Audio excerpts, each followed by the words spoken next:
Hello friends, আমার চ্যানেলে আপনাদের স্বাগত জানাই। বন্ধুরা, আজ আমি আপনাদের সাথে শেয়ার করব কিভাবে আপনারা আপনাদের পায়ের গোড়ালি ফাটা দূর করবেন। হ্যাঁ বন্ধুরা, আমাদের অনেকেরই পায়ের গোড়ালি অনেক বেশি ফাটে, যা যেমন পায়ের সৌন্দর্য নষ্ট করে, তেমনি এটা নানা রকম অসুবিধারও কারণ হয়। যেমন হাঁটতে চলতে ব্যথা হয়, এছাড়াও অনেকের পায়ের গোড়ালি এমন ফাটে যে পায়ের গোড়ালি ফাটা দিয়ে রক্ত বের হয়, অনেকের পুজো হয়। সেক্ষেত্রে যদি দেখেন পা আপনার ফাটতে শুরু করেছে, সেই সময়ই এই রেমেডিটি অ্যাপ্লাই করবেন। তাহলে পা আর ফাটবেই না এবং পা ফাটা বন্ধও হয়ে যাবে। তাহলে দেরি না করে চলুন দেখে নেওয়া যাক কীভাবে এই পা ফাটা রেমেডিটি তৈরি করে নিতে হবে। তবে ভিডিওটি দেখার আগে আপনাদের কাছে একটি রিকোয়েস্ট রইল, যারা এখনও আমার চ্যানেলটিকে সাবস্ক্রাইব করেননি তারা সাবস্ক্রাইব করে নিন এবং পাশে থাকা বেল আইকনে ক্লিক করে নোটিফিকেশন অন করে নিন, যাতে আপনি আমার চ্যানেলের সমস্ত ভিডিও সবার প্রথমেই নোটিফিকেশনের মাধ্যমে দিতে পারেন, যার ফলে আপনি আমার চ্যানেলের সমস্ত ভিডিও সবার প্রথমেই নোটিফিকেশনের মাধ্যমে দেখতে পারেন। রেমেডিটি তৈরির জন্য সবার প্রথমে নিয়ে নিতে হবে কাঁচা হলুদ। এক টুকরো কাঁচা হলুদ এই রেমেডিটির জন্য কেটে নিতে হবে। এখন এই কাঁচা হলুদটিকে ছিলে নিতে হবে। বন্ধুরা, কাঁচা হলুদে রয়েছে নানা রকম ঔষধি গুণ। এটা পায়ের ফাটা দূর করতে এবং পা ফাটা শুকিয়ে আনতে সাহায্য করে।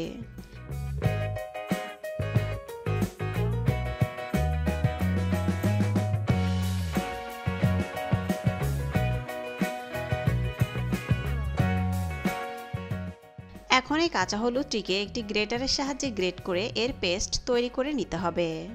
প্রাচীনকাল থেকে কাঁচা হলুদ বিভিন্ন ক্ষতস্থান জোড়ানোর জন্য ব্যবহার করা হয়ে থাকে।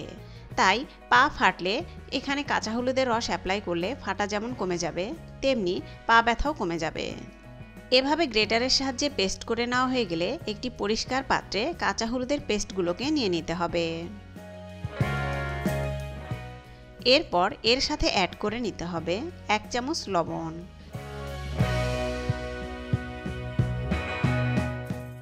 তারপর এর সাথে হাফ চামচ টুথপেস্ট অ্যাড করে নিতে হবে।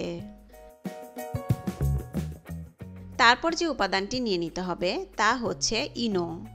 এই ইনো আপনার পা ফাটা দূর করতে সাহায্য করবে এবং পায়ের গোড়ালি থেকে নানা রকম ময়লা দূর করতেও সাহায্য করবে। তারপর একটি লেবু নিয়ে নিতে হবে এবং এই লেবুটির অর্ধেক অংশের রস এর সাথে অ্যাড করে নিতে হবে।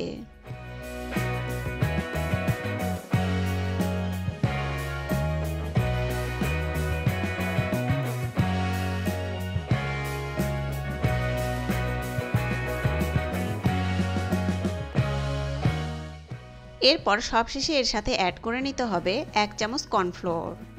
এখন এই সবগুলো উপাদানকে খুব ভালোভাবে মিক্স করে নিতে হবে। বন্ধুরা, টুথপেস্ট পায়ের গোড়ালি ডিপলি ক্লিন করতে সাহায্য করবে এবং পায়ের গোড়ালির ফাটার মাঝে যে ময়লাগুলো থাকে তা দূর করতে সাহায্য করবে। লবণ স্ক্রাবিংয়ের কাজ করবে, যার ফলে পায়ের গোড়ালির মোড়া চামড়াগুলো দূর হবে। এভাবে সবগুলো উপাদান ভালোভাবে মিক্স করে নেওয়া হয়ে গেলে একটি লেবুর খোসার সাহায্যে এই মিশ্রণটিকে এভাবে নিয়ে পায়ের গোড়ালিতে ঘষুন।